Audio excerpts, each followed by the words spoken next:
अथ मूर्तिरहस्यम्। ऋषिरुवाच नन्दा भगवती नाम या भविष्यति नन्दजा सा स्तुता पूजिता ध्याता वशीकुर्याज्जगत्त्रयम्। कनकोत्तमकान्तिः सा सुकान्ति कनकाम्बरा देवी कनकवर्णाभा कनकोत्तमभूषणा कमलाङ्कुशपाशाब्जैरलङ्कृतचतुर्भुजा इन्दिरा कमला लक्ष्मीः सा श्रीरुक्माम्बुजासना या रक्तदन्तिका नाम देवी प्रोक्ता मया नघ तस्याः स्वरूपं वक्ष्यामि शृणु सर्वभयापहम्। रक्ताम्बरा रक्तवर्णा रक्तसर्वाङ्गभूषणा रक्तायुधा रक्तनेत्रा रक्तकेशातिभीषणा रक्ततीक्ष्णनखा रक्तदशना रक्तदंश्रिका पतिं नारीवानुरक्ता देवी भक्तं भजेज्वनम्। वसुधेव विशाला सा सुमेरुयुगलस्तनी दीर्घौ लम्बावति स्थूलौ तावतीव मनोहरौ कर्कशावति कान्तौ तौ सर्वानन्दपयोनिधि भक्तान् सम्पाययोद्धेवी सर्वकामदुघौ स्तनौ खड्गपात्रञ्च मुसलल्लाङ्गलञ्च बिभर्ति सा आख्याता रक्तचामुण्डा देवी योगेश्वरीति च अनया व्याप्तमखिलं जगत्स्थावरजङ्गमम् इमां यः पूजयोद्भक्त्या सा व्याप्नोति चराचरम्। अधितेय इमं नित्यं रक्तदन्त्यावपुस्तवम् तं सा परिचरेद्देवी पतिं प्रियमिवाङ्गना शाकम्भरी नीलवर्णा नीलोत्पलविलोचना गम्भीरनाभिस्त्रिवली विभूषिततनोदरी सुकर्कशसमोत्तुङ्गा वृत्तपीनघनस्थनी मुष्टिं शिलीमुखैः पूर्णं कमलं कमलालया पुष्पपल्लवमूलादिफलाढ्यं शाकसञ्चयम् काम्यानन्तरसैर्युक्तं क्षुत्रुन्मृत्युजरापहम् कार्मुकञ्च स्फुरत्कान्तिबिभर्ति परमेश्वरी शाकम्भरी शताक्षी स्यात् सैव दुर्गा प्रकीर्तिता।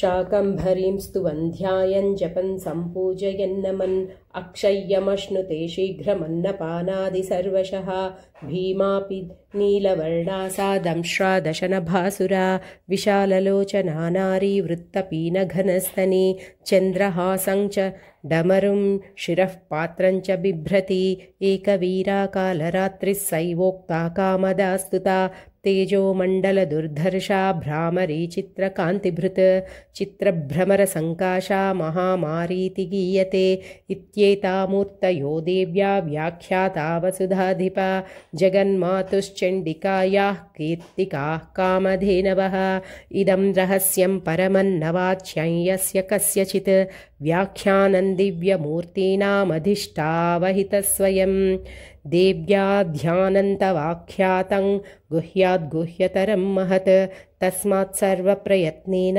सर्वकामफलप्रदम्। स्वस्ति श्रीमार्कण्डेयपुराणेऽखिलांशे मूर्तिरहस्यं श्रीजगदम्बार्पणमस्तु। अपराधक्षमाप्रार्थना। अपराधसहस्राणि क्रियन्ते हर्निशं मया दासोऽयमिति मां मत्वा क्षमस्व परमेश्वरी मन्त्रहीनं क्रियाहीनं भक्तिहीनं महेश्वरी पारायणं मया देवि परिपूर्णं तदस्तु मे अपराधशतं कृत्वा जगदम्बेति चोच्चरेत् यां गतिं समवाप्नोति न तां ब्रह्मादयः सुराः सापराधोऽस्मि शरणं प्राप्तः स्वान् जगदम्बिके इदानीमनुकम्प्योऽहं यथेच्छसि तथा कुरु अज्ञानाद्विस्मृतेर्भ्रान्त्या यन्यूनमधिकं कृतं विपरीतं च तत्सर्वं क्षमस्व परमेश्वरी कामेश्वरी जगन्मातः सच्चिदानन्दविग्रहे गृहाणार्चामि मां प्रीत्या प्रसीद परमेश्वरी यदक्षरपदभ्रष्टं मात्राहीनं तु यद्भवेत् तत्सर्वं क्षम्यतां देवि प्रसीद परमेश्वरी गुह्यातिगुह्यगोप्त्रीत्वं गृहाणास्मत्कृतं जपम् सिद्धिर्भवतु मे देवी त्वत्प्रसादात् सुरेश्वरी।